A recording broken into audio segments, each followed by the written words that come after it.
Ladakh India की एक ऐसी जगह जहां पर आने के बाद आपको लगेगा कि आप किसी एक अलग ही दुनिया में आ गए हैं। लद्दाख अनडाउटेडली इंडिया की एक बहुत ही यूनिक डेस्टिनेशन है। यहाँ पर आपको snow capped mountains, old deserts, Buddhist monasteries और अमेजिंग लैंडस्केप भी देखने को मिल जाएंगे। 11,000 फीट के एवरेज ऑल्टीट्यूड पे लोकेटेड लद्दाख एक बहुत ही माउंटेनियस एरिया है जिसे लैंड ऑफ हाई पासिस के नाम से भी जाना जाता है। लद्दाख में ना सिर्फ आपको इंडिया की बल्कि पूरी दुनिया की हाईएस्ट मोटरेबल रोड्स देखने को मिल जाएंगी एंड जहां पर ड्राइव करने का एक्सपीरियंस बहुत ही ज्यादा अमेजिंग होता है। लद्दाख को आप बाइक एंड कार दोनों पे ही इजीली एक्सप्लोर कर सकते हैं। तो अगर आप भी लद्दाख की कोई ट्रिप प्लान कर रहे हैं तो आज की ये वीडियो सिर्फ आप ही के लिए है, क्योंकि आज की इस वीडियो में मैं आपको यहाँ का पूरा टूर एक्सप्लेन करने वाला हूँ कि आप कैसे लद्दाख आ सकते हैं, यहाँ आकर आपको क्या क्या विजिट करना चाहिए और आपका ओवरऑल ट्रिप ड्यूरेशन कितने दिन का होने वाला है। लेकिन वीडियो में आगे बढ़ने से पहले अगर दोस्तों आपको हमारी ये वीडियोस अच्छी लगती हैं तो हमारे इस चैनल को सब्सक्राइब जरूर कर लेना, बिकॉज इससे मुझे काफी ज्यादा मोटिवेशन मिलती है इस तरह की वीडियोस को कंटिन्यूअसली बनाने के लिए। तो चलिए दोस्तों वीडियो को शुरू करते हैं। लद्दाख की ट्रिप प्लान करने से पहले आपको लद्दाख के बारे में कुछ इम्पोर्टेंट बातें जानना बहुत जरूरी है। अब क्योंकि लद्दाख बहुत ही हाई ऑल्टीट्यूड पे लोकेटेड है, इसीलिए यहाँ पर ऑक्सीजन की बहुत ज्यादा कमी रहती है, जिसकी वजह से आपको यहाँ पे एक्यूट माउंटेन सिकनेस होने का भी खतरा बना रहता है। इसीलिए लद्दाख आने से पहले आपको अपने डॉक्टर से कुछ प्रिकॉशनरी मेडिसिन लेकर ही यहाँ पर आना चाहिए। एंड दोस्तों इसके साथ ही लद्दाख में विंटर्स में बहुत ही ज्यादा हैवी स्नोफॉल भी होती है, इसलिए यहाँ पर विजिट करने का बेस्ट टाइम मई से अक्टूबर के बीच माना जाता है। हालांकि इस टाइम पर भी लद्दाख का टेम्परेचर काफी ज्यादा कम होता है और यहाँ पर कुछ जगहों पर तो मई जून के टाइम पर भी यहाँ का टेम्परेचर 0 डिग्री से भी नीचे चला जाता है। इसीलिए लद्दाख आने से पहले आप यहाँ पर अपने प्रॉपर विंटर क्लोथ्स के साथ ही यहाँ पर विजिट करें। तो दोस्तों अब बात करते हैं कि आप लद्दाख पहुँचेंगे कैसे। लद्दाख पहुंचने से पहले या तो आप लेह तक की डायरेक्ट फ्लाइट ले सकते हैं, जो कि आपको दिल्ली, मुंबई, चंडीगढ़ और जम्मू से इजीली मिल जाएगी, या आप रोड ट्रिप करते हुए भी लद्दाख आ सकते हैं। मैं आपको स्ट्रॉन्गली रेकमेंड करूंगा अगर ये पॉसिबल है तो आप रोड ट्रिप करते हुए ही लद्दाख आए, बिकॉज इस रोड ट्रिप में आपको बहुत ही ज्यादा अमेजिंग व्यूज भी देखने को मिल जाएंगे। लेह तक पहुंचने के लिए 2 हाईवे हैं, एक है मनाली लेह हाईवे और एक है श्रीनगर लेह हाईवे। ज्यादातर लोग मनाली लेह हाईवे से ही ले आना पसंद करते हैं और यह रास्ता बहुत ज्यादा सीनिक भी है, लेकिन मैं आपको रिकमेंड करूंगा कि आप श्रीनगर लेह हाईवे से ही यहाँ पर विजिट करें। इसके 2 फायदे हैं, जिसमें पहला फायदा ये है कि आपका इस रोड ट्रिप में कारगिल विजिट करने का टाइम बचेगा। दूसरा फायदा यह है कि अगर आप इस रूट से आते हैं तो आपको यहाँ के माउंटेनियस व्यू के साथ एडजस्ट होने में ज्यादा टाइम नहीं लगेगा। बेसिकली जब भी हम ऐसी हाई ऑल्टीट्यूड वाली डेस्टिनेशंस पर विजिट करते हैं तो हमारी बॉडी को उसमें एडजस्ट होने में थोड़ा टाइम लगता है और इसी को एक्लेमेटाइजेशन बोलते हैं। श्रीनगर लेह हाईवे पे ऑल्टीट्यूड काफी ग्रेजुअली इंक्रीज होता है, जिसकी वजह से हमारी बॉडी काफी जल्दी यहाँ पर एडजस्ट हो जाती है। क्योंकि मनाली हाईवे से अगर हम ले आते हैं तो हमारी बॉडी को एटलीस्ट 2 डेज का स्टे करना पड़ता है अपनी बॉडी को एक्लेमेटाइज करने के लिए। सो दोस्तों अगर हम बात करें एक आइडियल आइटिनरी की, तो आपकी जर्नी स्टार्ट होगी श्रीनगर से और डे 1 में आपको श्रीनगर से कारगिल विजिट करना होगा। श्रीनगर से कारगिल का 210 किलोमीटर लंबा डिस्टेंस पड़ने वाला है, जिसको कवर करने में आपको 7 से 8 घंटे लग जाएंगे। इस जर्नी में आपको यहाँ की ग्रीनरी और नॉर्वे के बहुत ही बढ़िया व्यूज देखने को मिल जाएंगे और इस रूट पे आप सोनमर्ग और द्रास वैली से होते हुए गुजरेंगे। कारगिल पहुंच के आपको यहाँ की सबसे main tourist attraction Kargil war memorial जरूर विजिट करनी चाहिए। कारगिल वॉर मेमोरियल 1999 में हुई इंडिया एंड पाकिस्तान के वॉर में शहीद हुए सोल्जर्स को डेडिकेटेड है। इस वॉर मेमोरियल में आपको कारगिल वॉर से रिलेटेड काफी ज्यादा इम्पोर्टेंट नॉलेज मिलती है एंड यहाँ आकर आप वॉर में शहीद हुए इंडियन सोल्जर्स को श्रद्धांजलि भी दे सकते हैं। रात के स्टे के लिए आपको यहाँ पर होटल्स भी देखने के लिए मिल जाएंगे एंड इसके बाद हम डे 2 के लिए कारगिल से लेह के लिए निकल जाएंगे, जो कि 210 किलोमीटर लंबी जर्नी होने वाली है। कारगिल से लेह तक की जर्नी काफी ज्यादा स्पेशल होने वाली है, बिकॉज इस रूट पे एक्चुअल लद्दाख वाला लैंडस्केप स्टार्ट हो जाता है, जिसके व्यूज आपको देखते ही बनते हैं। इस 210 किलोमीटर लंबे रूट पे आपको काफी सारी बुद्धिस्ट मोनेस्ट्रीज भी देखने के लिए मिल जाएंगी। इनमें से आप काफी सारी मोनेस्ट्री को घूमते हुए मैग्नेटिक हिल तक पहुंच सकते हैं। इसके बाद आपको नेक्स्ट स्टॉप लेना है मैग्नेटिक हिल पर। दोस्तों यहाँ पर ऐसा माना जाता है कि यहाँ के मैग्नेटिक माउंटेन्स अपनी पावर से आपकी कार को पीछे की तरफ खींचते हैं इसके बाद आप फाइनली अपनी 9 से 10 घंटे की जर्नी को कंप्लीट करके एंड काफी सारी टूरिस्ट अट्रैक्शंस को देखते हुए लेह पहुंच जाएंगे। इसके बाद आपको लेह में रेस्ट करने के लिए होटल्स भी मिल जाएंगे एंड डे 2 में आप लेह के अंदर रेस्ट करेंगे, जिससे कि आपकी बॉडी यहाँ के टेम्परेचर के हिसाब से एडजस्ट हो जाए। एंड डे 3 में आप लेह टाउन को अच्छे से एक्सप्लोर कर सकते हैं। लेह टाउन टूरिज्म के लिए लद्दाख में स्टार्टिंग पॉइंट है एंड इतने हाई ऑल्टीट्यूड में होने के बाद भी आपको यहाँ पर सारी बेसिक ज़रूरतों की चीज़ें भी देखने को मिल जाएंगी। ले आके आपको यहाँ की सबसे आइकॉनिक मॉन्यूमेंट शांति स्तूपा में विजिट करना चाहिए, जो कि एक वाइट कलर का बहुत ही सुंदर डोम स्ट्रक्चर है, जिसे 1991 में जापानीज बुद्धिज्म मोंक ने बनवाया था। शांति स्तूपा एक बहुत ही इम्पोर्टेंट बुद्धिज्म साइट है, जहाँ से आपको बैकग्राउंड के माउंटेन्स और लेह टाउन का बहुत ही खूबसूरत नज़ारा देखने को मिल जाएगा। इसके अलावा भी आप लेह में काफ़ी सारे टूरिस्ट डेस्टिनेशंस पर विजिट कर सकते हैं, जिसमें Leh palace, Sankar monastery, Shey palace, Rancho school और लेह की मेन मार्केट को एक्सप्लोर कर सकते हैं। 2021 से पहले आपको लेह आकर लद्दाख के कुछ स्पेसिफिक एरिया को विजिट करने के लिए परमिट लेना पड़ता था। हालांकि अब परमिट का कोई सिनेरियो यहाँ पर नहीं है, लेकिन अभी भी आपको उन एरियाज को विजिट करने के लिए कुछ फी पे करनी पड़ती है, जो कि आप ऑनलाइन या फिर लेह के SDM ऑफिस में विजिट करके पे कर सकते हैं। डे 4 में भी आपको लेह में ही विजिट करना होगा। जिन डेस्टिनेशंस को आप डे 3 में विजिट नहीं कर पाए थे, उनको आप डे 4 में विजिट करेंगे। इन साइट सीन्स के बाद दोनों दिन आप रात का स्टे लेह के अंदर ही कर सकते हैं। डे 5 में आप लेह से नुब्रा वैली की तरफ जाएंगे, जो कि दुनिया की सबसे सीनिक और एडवेंचरस टूरिस्ट डेस्टिनेशंस में से एक है। नुब्रा वैली लद्दाख की एक बहुत ही इम्पोर्टेंट जगह है, जो कि लद्दाख आइटनरी का एक इनसेपरेटेड हिस्सा है। लेह से नुब्रा वैली तक जाने का रास्ता भी बहुत ही ज्यादा एडवेंचरस होता है, क्योंकि इस रास्ते पे आप दुनिया की सबसे हाईएस्ट मोटरेबल रोड्स देख सकते हैं, जो कि है कारदुंगला पास। कारदुंगला पास 18,000 फीट के ऑल्टीट्यूड पे लोकेटेड एक हाई माउंटेन पास है, जहां से आपको पूरे साल बर्फ से ढके स्नो कैप्ड माउंटेन का बहुत ही ज्यादा अमेजिंग व्यू देखने को मिल जाएगा। हालांकि अब लद्दाख में ही एक उंगलिंगला पास बन चुका है, जो कि कारदुंगला पास से भी ज्यादा के ऑल्टीट्यूड में स्थित है, लेकिन वो पास मोस्टली सिर्फ आर्मी वालों के लिए ही ओपन रहता है। इसलिए सिविलियंस के लिए आज भी कारदुंगला पास ही दुनिया की हाईएस्ट मोटरेबल पास है। हालांकि उंगलिंगला पास को रिसेंटली टूरिस्ट के लिए भी ओपन कर दिया गया है, लेकिन यह पास इंडिया चाइना बॉर्डर के बहुत पास है,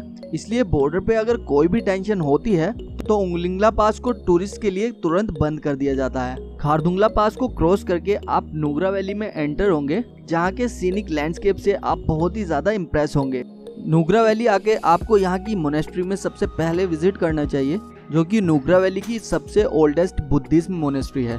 इस मोनेस्ट्री के पास बहुत ही बड़ा एक बुद्धा स्टैचू भी है, जो कि यहाँ की मेन हाईलाइट है। इसके बाद आप नुब्रा वैली की सेकंड डेस्टिनेशन पर विजिट करेंगे, जो कि है थंडर। थंडर एक ऐसी यूनिक जगह है जहाँ पर आपको स्नो कैप्ड माउंटेन्स एंड रेतीले डेजर्ट एक ही जगह पर देखने को मिल जाएंगे, और यहाँ के कोल्ड डेजर्ट में आप कैमल सफारी भी कर सकते हैं। रात का स्टे आप यहाँ पर किसी भी होटल में कर सकते हैं एंड डे 6 में आप नुब्रा वैली की बाकी बची हुई अट्रैक्शंस को भी विजिट कर सकते हैं। सबसे पहले आप यहाँ की सैम स्टैंडिंग मोनेस्ट्री में विजिट कर सकते हैं, जो कि सुमुर विलेज में लोकेटेड नुब्रा वैली की सबसे अमेजिंग मोनेस्ट्री है। इसके बाद आप पेनामिक विलेज की हॉट वाटर स्प्रिंग को आई विटनेस कर सकते हैं, जो कि पूरे साल बहने वाला यहाँ का एकमात्र हॉट वाटर स्प्रिंग है, और माना जाता है कि यहाँ के पानी में बहुत सारी मेडिसिनल प्रॉपर्टीज भी मिली हुई हैं। इसके बाद आप इंडिया पाकिस्तान के लास्ट विलेज तुर्तुक में भी विजिट कर सकते हैं, जो कि लद्दाख के सबसे सुंदर विलेजेस में से एक है। ये सारी जगहों को विजिट करने के बाद आप वापस अपने होटल में आकर स्टे कर सकते हैं। डे 7 पर आप नुब्रा वैली से पेंगोंग लेक के लिए निकल सकते हैं। नुब्रा वैली से पेंगोंग लेक जाने के लिए आपको एक शॉर्ट रूट लेना होगा, और इस जर्नी को कंप्लीट करने में आपको 5 से 6 घंटे लग जाएंगे, जहां आपको पूरे रास्ते में बहुत ही अच्छे व्यूज देखने को भी मिल जाएंगे। पेंगोंग लेक लद्दाख की सबसे मेन हाईलाइट है, और इसके साथ ही यह लेक अपने ब्लू वाटर एंड अपने बैकग्राउंड के कंट्रास्टिंग माउंटेन्स की वजह से एक अलग ही फील देता है। पेंगोंग लेक 14,000 फीट के ऑल्टीट्यूड में लोकेटेड दुनिया के सबसे ऊंचा कोल्ड वाटर लेक है, जो अपने नेचुरल ब्यूटी की वजह से दुनिया के सबसे सुंदर लेक्स में भी गिना जाता है। हालांकि पेंगोंग लेक में आपको कभी भी स्विमिंग ट्राई नहीं करनी चाहिए, क्योंकि यहाँ का पानी इतना ज्यादा ठंडा होता है कि आपको यहाँ पर सीरियस हेल्थ प्रॉब्लम्स भी हो सकती हैं। पैंगोंग लेक में कुछ टाइम स्पेंड करने के बाद आप यहाँ पे नजदीकी किसी भी होटल में नाइट स्टे कर सकते हैं। एंड देन उसके बाद आता है डे 8 में मॉर्निंग में पैंगोंग लेक में कुछ टाइम स्पेंड करने के बाद हम हानले के लिए निकलेंगे। हानले लद्दाख के लीस्ट एक्सप्लोर एरिया में से एक है और ज्यादातर लोग जब लद्दाख की ट्रिप पर आते हैं वो हानले को अपनी ट्रिप में ऐड करना भूल जाते हैं, लेकिन मैं आपको रिकमेंड करूंगा कि आप अपनी ट्रिप में एक और दिन ऐड करके हानले को जरूर विजिट करने जाएं। एंड यहाँ आकर आप यहाँ की सबसे फेमस हानले मोनेस्ट्री में विजिट कर सकते हैं। इसके बाद आपको हानले की इंडियन एस्ट्रोनॉमिकल ऑब्जर्वेटरी में भी विजिट जरूर करना चाहिए, जो कि दुनिया की हाईएस्ट ऑब्जर्वेटरीज में से एक है। दोस्तों, इस ऑब्जर्वेटरी के पावरफुल टेलीस्कोप की मदद से आप लद्दाख के क्लियर स्काई में स्काई गेजिंग भी कर सकते हैं। नाइट स्टे के लिए आप हानले के किसी भी होटल में या फिर यहाँ पर मौजूद ऑब्जर्वेटरी के किसी भी गेस्ट हाउस में स्टे कर सकते हैं।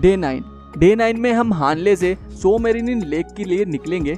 हानले से सो मेरिनिन लेक जाने के 3 रास्ते हैं, लेकिन इनमें से सबसे कन्वीनियंट रास्ता है हानले से लोमा और माहे ब्रिज होते हुए, जो कि 150 किलोमीटर लंबा रास्ता है और इसे कवर करने में आपको 4 से 5 घंटे का समय लग जाएगा। सो मेरिनिन लेक पैंगोंग लेक की तरह ही एक बहुत ही सुंदर ब्लू वाटर लेक है, लेकिन यह लेक पैंगोंग लेक जितना फेमस नहीं है, इसलिए आपको यहाँ पर ज्यादा क्राउड देखने को नहीं मिलेगा। सो मेरिनिन लेक इंडिया का हाईएस्ट ऑल्टीट्यूड लेक है जो पूरी तरह से इंडियन टेरिटरी में लोकेटेड है। सो मेरिनिन लेक की नेचुरल ब्यूटी को कुछ देर विटनेस करने के बाद आप ले के लिए निकल सकते हैं, जो कि यहाँ से 220 किलोमीटर दूर है और इस डिस्टेंस को कवर करने में आपको 6 से 7 घंटे का टाइम लगेगा। ले पहुंचकर आप यहाँ पर किसी भी होटल में स्टे कर सकते हैं। डे 10 आपके लद्दाख आइटनरी का सबसे लास्ट डे होगा और इस दिन आप ले से मनाली के लिए निकलेंगे। मनाली के लिए निकलने से पहले आप ले की लोकल मार्केट में कुछ देर विजिट करके यहाँ से कुछ सुवेनियर शॉपिंग भी कर सकते हैं।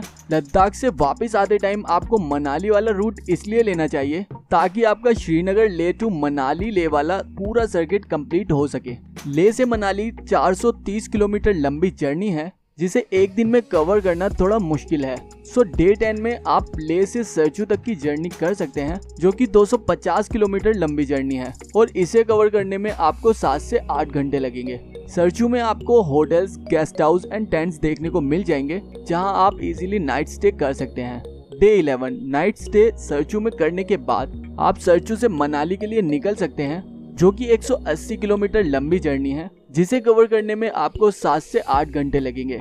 सरचू से मनाली एंटर करने के आपके पास 2 ऑप्शंस होंगे, या तो आप रोहतांग पास से एंटर हो सकते हैं या अटल टनल से एंटर हो सकते हैं। अटल टनल एक छोटा और काफी स्मूथ रास्ता है कि रोहतांग पास से अगर आप आते हैं तो आपको काफी टाइम लगेगा और यहाँ की रोड कंडीशंस भी उतनी अच्छी नहीं है। हालांकि रोहतांग पास वाले रास्ते से आपको जो व्यूज देखने को मिलते हैं वो व्यूज आपको अटल टनल वाले रास्ते से देखने को नहीं मिलेंगे।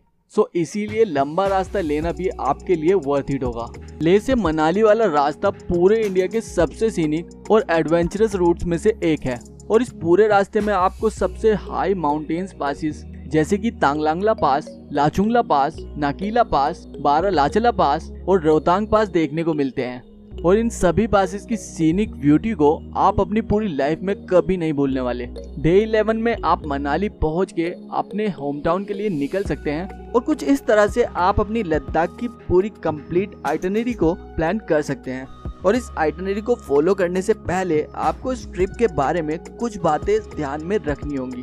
ले के हाई ऑल्टीट्यूड में एडजस्ट होने के लिए हमारी बॉडी को थोड़ा टाइम लगता है, इसलिए अगर आपको ज्यादा कंफर्टेबल नहीं लग रहा है तो आपको ले में ही 1 से 2 दिन का स्टे जरूर करना चाहिए, क्योंकि आगे चल के अगर आपको एक्यूट माउंटेन सिकनेस होती है तो यहाँ पर आपको काफी दूर तक कोई हॉस्पिटल्स देखने को नहीं मिलने वाले और एक्यूट माउंटेन सिकनेस बहुत ज्यादा डेंजरस हो सकती है आपकी बॉडी के लिए, इसलिए इसे बिल्कुल भी लाइटली ना लें।